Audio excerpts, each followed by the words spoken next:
Hey everyone, Assalamu alaikum. This is Mera Hussein Abir. Welcome to my video. I hope you guys are fine.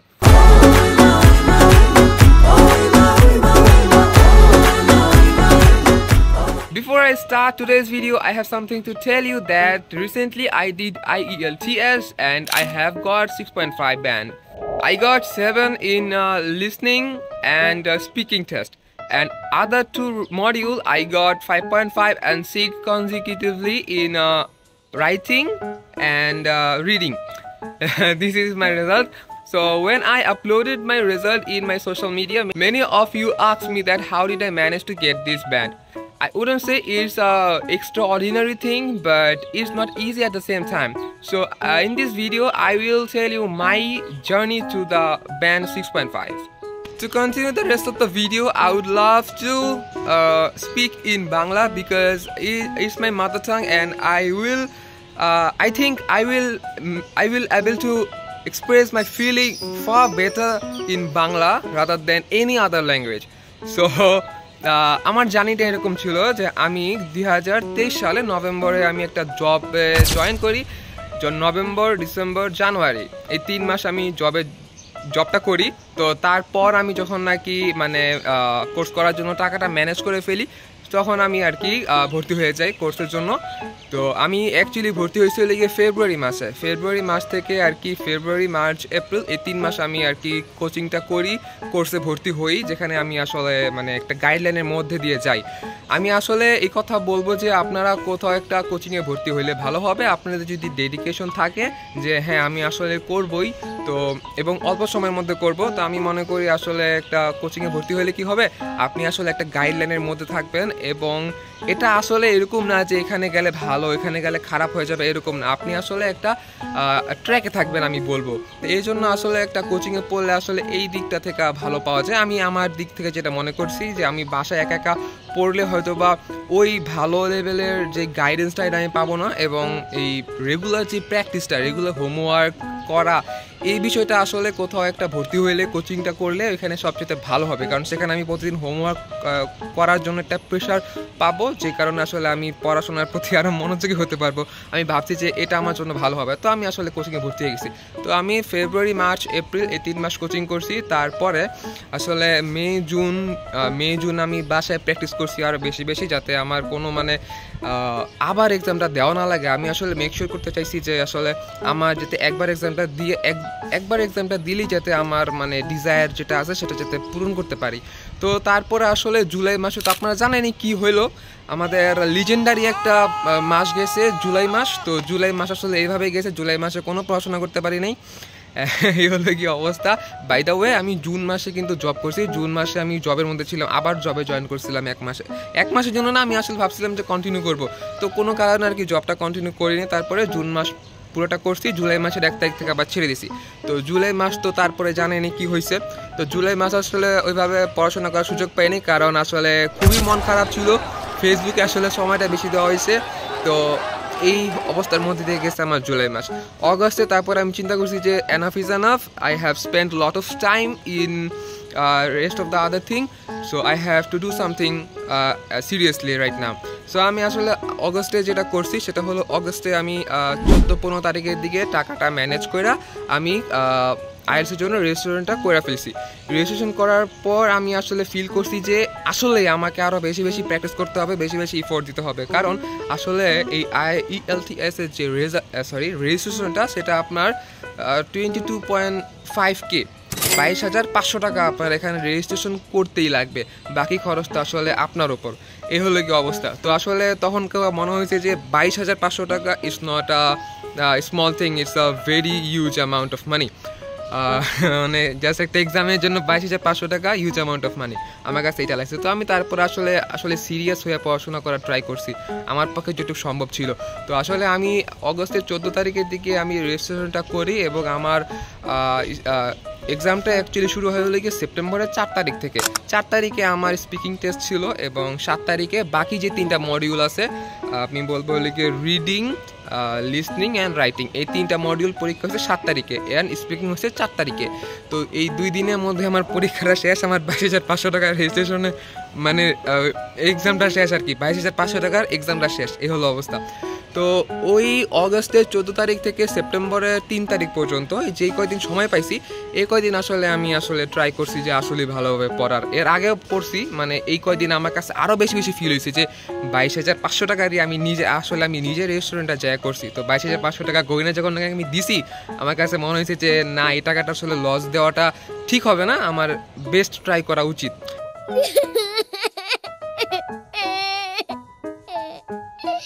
তো এই হলো কি আমার জার্নিটা ছিল। এখন আমি আসলে বেশি কথা বলতে চাই না, বেশি কথা বলার উপযুক্ত আমি নিজেকে মনেও করি না। তো আমার আসলে যে এক্সপিরিয়েন্সটা সেটা হলো গিয়ে আমি যেভাবে পড়ার ট্রাই করছি সেটা হলো গিয়ে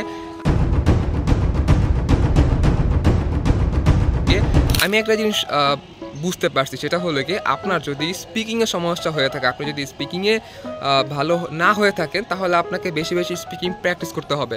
আপনি যদি রিডিংয়ে ভালো হয়ে না থাকেন তাহলে আপনাকে বেশি রিডিং করতে হবে এবং আপনাকে ওই রিডিংগুলো বুঝতে হবে, আপনার বুঝা পড়তে হবে। এটা হলো কথা। আপনি যদি রাইটিংয়ে খারাপ হয়ে থাকেন তাহলে আপনাকে বেশি লিখতে হবে। আপনি যা ইচ্ছা তা লিখেন, বাট আপনি লিখেন, এটা হলো গিয়ে মেন কথা। অ্যান্ড এর পাশাপাশি আপনার লিসনিং যে একটা মডিউল আছে, এই মডিউলটা হলে কি আপনার কানে শুনতে হয়, অ্যাট এ টাইম প্রশ্ন বুঝা অ্যান্সার করতে হয়। সো এটা আসলে ডিফিকাল্ট বলবো আমি। আবার এখানে অনেক মানুষ ভালো রেজাল্ট করে সবচেয়ে বেশি। তো আসলে লিসনিংয়ের জন্য আমি বলবো আপনাকে বেশি ইংলিশ শুনতে হবে, এটা হলো মেন কথা।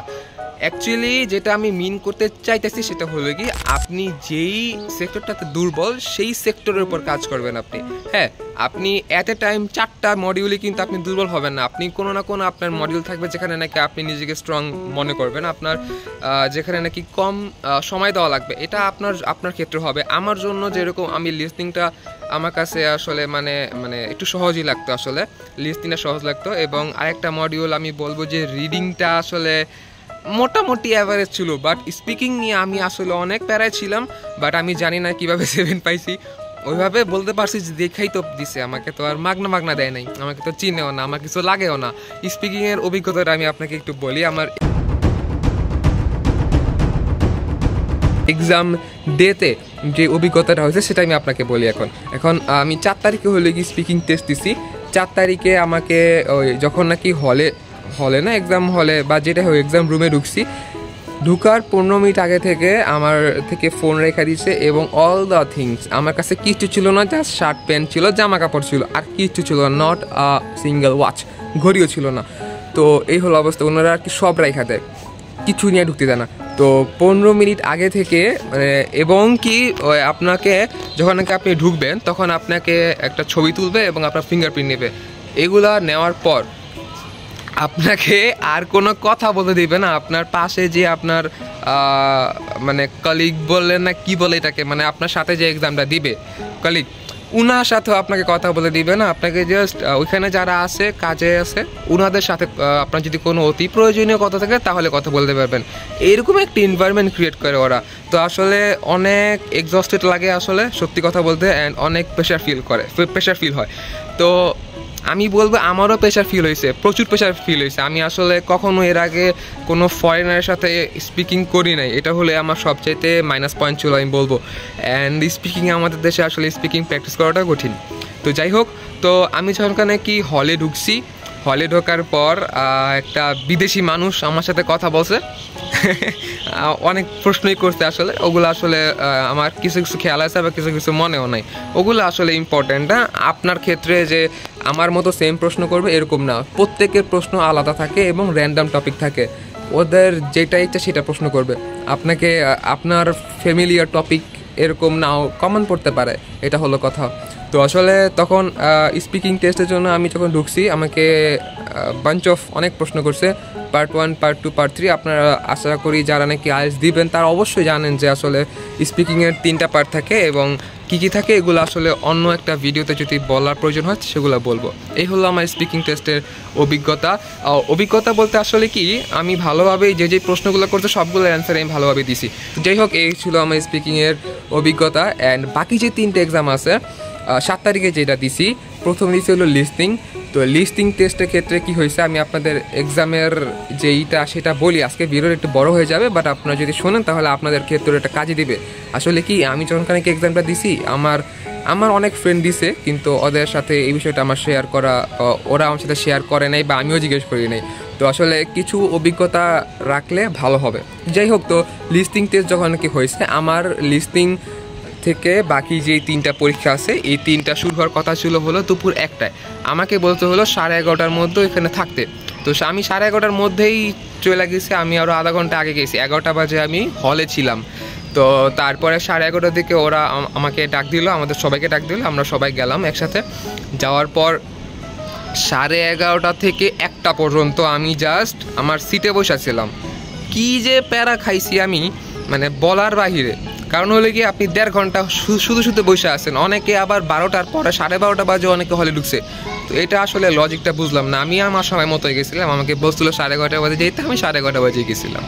তো এই হলে গিয়ে কথা। লিসনিং টেস্টটা হয়েছে, তারপরে আপনার তারপরে রিডিং টেস্টটা হয়। তো রিডিং টেস্টটা হলে গিয়ে 1 ঘন্টার, লিসনিং টেস্টটা হলে আপনার 40 মিনিটসের। 40 মিনিটস পরে তারপরে আপনার রিডিং টেস্টটা হবে। রিডিং টেস্টটা 1 ঘন্টার। তো রিডিং টেস্টটা দিছি। তারপরে রাইটিং টেস্টটাও আপনার 1 ঘন্টার।